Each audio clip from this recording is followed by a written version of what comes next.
Hello, everyone. We're back again. Yeah. This is Norman. He's head of jazz course, and we are here today to talk about music techniques, students, personal life of Norman a little bit, and knowing the character a little bit better. So, Norman, since when you started to teach in Ebony and Ivory? Oh, I don't know. You remember when I was here first day? I walked into the place and you started improvising with me. Yes, it was a long time ago. I think it's 10, 7, 8 years, something like that. If no more. Yeah, certainly before the pandemic, that's for sure.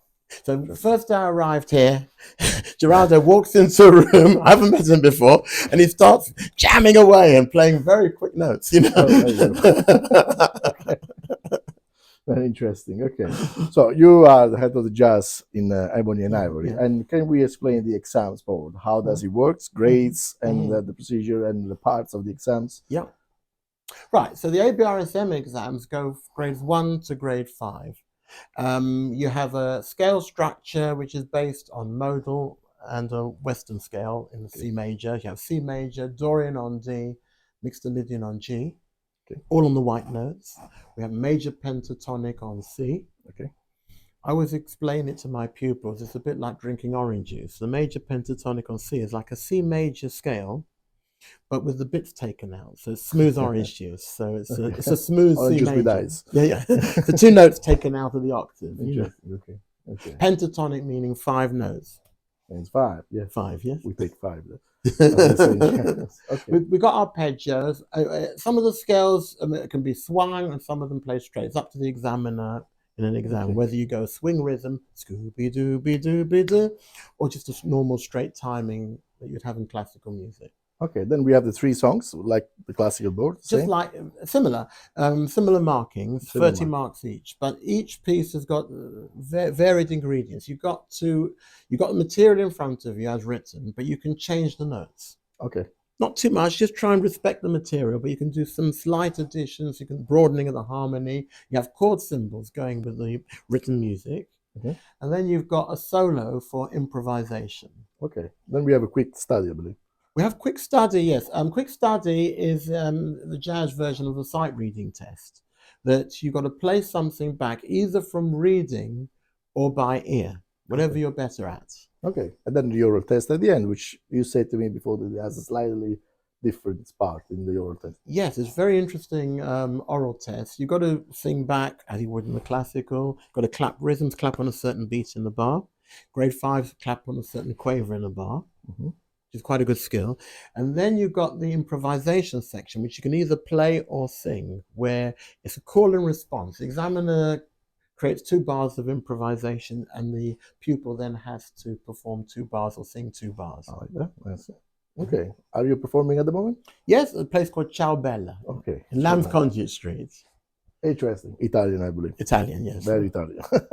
He seems to like the music very much. I think that a lot of my gigs and performances have been in Italian restaurants. Okay. Do you speak Italian? A tiny bit. I can sing a song like Come prima, più di prima, t'amerò, la mia vita e la vita ti darò. Sempre un sogno, arrivederci, accarezzati, e tu mani fra le mani stringe ancora. Il mio mondo, tutto il mondo, sei per me. The rest, a nessuno voglio bene come te. Ogni giorno. It seems like that he knows the songs more than me. Ogni istante, dolcemente ti dirò, come prima, più di prima, t'amerò. Oh, there you go. Fine. Well, the Italian restaurants have kept me fed in the evenings. That's okay. Interesting.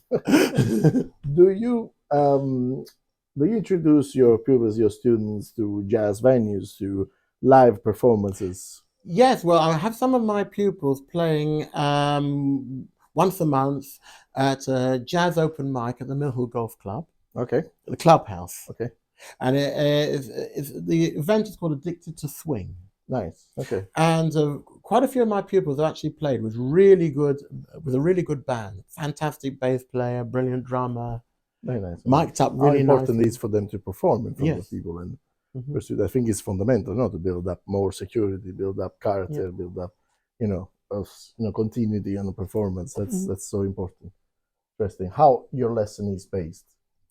Well, I like to start off with a proper structure. I want to make sure technical skills are there. I want good technique. Why I like Oscar Peterson, for instance. He has such fantastic technique. Okay. Good technique. Many jazz pianists have not had great technique, and they are amazing musicians. They've played well despite not having good technique. Good method is actually helpful to playing well. Okay. It offers more avenues to your improvisation, to your performance, to your creativity. Okay. Interesting. Then you go to the songs, then you go through the whole part of the exams, as we said before. Yes. And then Norman, bring them to play as well live. So it's a very good tuition. And interesting. What is your background? Is anyone musical in your family, or you are the only one? I had a very musical father. He never played musical instruments. He sang very nicely. Okay. And he introduced me to lots of music at a young age. So I would listen to musical soirees with relatives and listen to a bit of Beethoven, sing back bits of Ninth Symphony when I was a 4-year-old. Okay. Interesting. And then I had a good ear. And then family gathered round, decided to get me a piano to start off. Okay. And the piano had half the notes missing. I took a few exams on that piano with notes missing. With notes missing, okay. So I had to use my imagination. Yeah. But at least I was playing using a piano. Yeah. How do you suggest your students to practice every day? What they should do? Right. They've got to, first of all, make sure they've got good scales, because scales are the starting point of music. From the scale, you can use your ear and play by ear efficiently. You can read music. You can improvise. You can be a composer. If you understand the scales, then you've got a lot of the bricks required. I want good technique. I want pupils to listen to music. All right, they'll study pieces. Sometimes they may have a fun piece. I'll encourage the pupil to play that fun piece. Okay. Regarding our future progress in Ebony and Ivory here, can we tell our listeners about the jazz band that is about to be created in this facility? So we're hoping to launch a jazz band. I've already got one member organized already. I'm looking around for other people. Yeah. Right. And so we'll maybe start with a quartet, maybe have a team and a B team, so that we have people sort of depping each other. Okay. And build it up, and hopefully we'll send this band to do performances and get experience. Fantastic. Yeah. And you learn when you're in a band that maybe a wrong note, for instance, is not the end of the world. Or maybe it's not the wrong note. It may not be a wrong note, because what happens is somebody hits what they consider a wrong note, and somebody else in the band will try and fill in the harmony. There you go. So we have that call and response that we were calling exactly. before. So you're working for each other. It's like a good football team. Everybody is connecting together, working for each other, trying to make a collective good sound, which is different to just a solo performance. Some artists, I want to know your opinion about that, and then we salute everyone. Oscar Peterson. Oscar Peterson, I think, is the greatest jazz pianist of all time, possibly. Okay. Because not Techniques-wise, you mean? Well, technically, he is astonishing. No, he's a classical musician trained. Yeah, and it's very good, clear. And the clarity, the hand positions, he makes it look quite easy, actually, because he gets his hand. Difficult to play. But it's difficult to play, but he gets his hand into such lovely positions. Nice. He had a very good trio as well, you know. The Oscar Peterson trio. They were fantastic. And Bill Evans.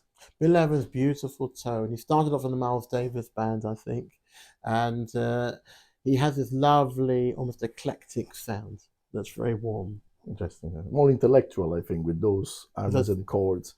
Yeah, maybe for when you get a bit older, possibly. We have the one or two pupils who have a very good perception in that kind of way. So everybody, it varies, but.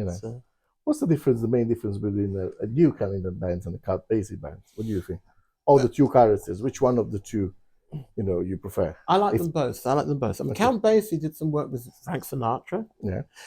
He was into some minimalistic kind of piano playing, where he would sort of reduce the amount of notes, but make the notes very telling, and create a wonderful ethos for the whole band, accompanying or actually performing. Duke Ellington, he was very popular for many decades, and he would often score the music and then leave the music home on purpose to free up the band and get them improvising. Interesting. Ella Fitzgerald and Louis Armstrong.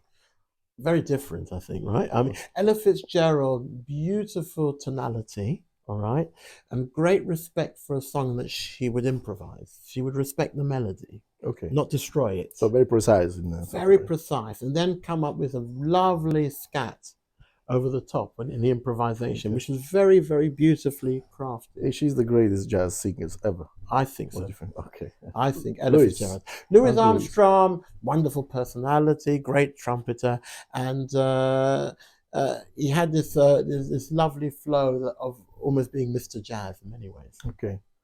Okay. Do you like bossa nova? I love bossa nova. Carlos Alberto Jobim, quiet nights and quiet stars, okay. Quiet chords and by guitar. Well, at this point, I need to ask you about Frank Sinatra and his friends. You know, Frank Sinatra and his friends. Frank Sinatra was brought up. We have the biggest three. You know, Frank Sinatra, and the second guy. What is his name? Sorry.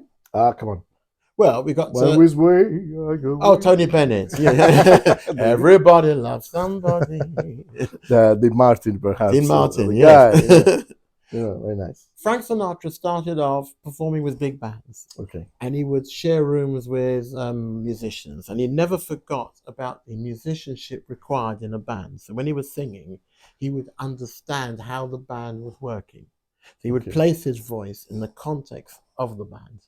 Interesting, yeah. Because normally the band, they try to help the singer. Yeah. So that was all in one. So very good. He understood the band. He had an enormous personality, I think. You know, he was a leader of the whole thing. You know, but his personality was based on the sheer quality of the way that he would place his voice in the context of the band, because he understood how important the band was. Okay. Your favorite piece from Twenzina?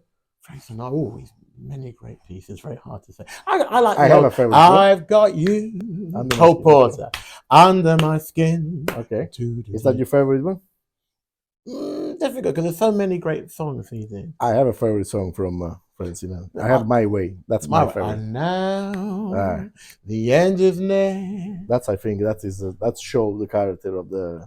Very telling lyrics as well. Yes, beautiful lyrics and things like this. Okay, so. Yes, thank you very much for watching. Please come to see us in Ebony and Ivory if you want to talk more about jazz, or you want to know more about jazz, or if you want some lesson about jazz. And here we are, Norman. And thank you very much again, and hope to see you soon in Colindale, North London, in Ebony and Ivory. Thank you.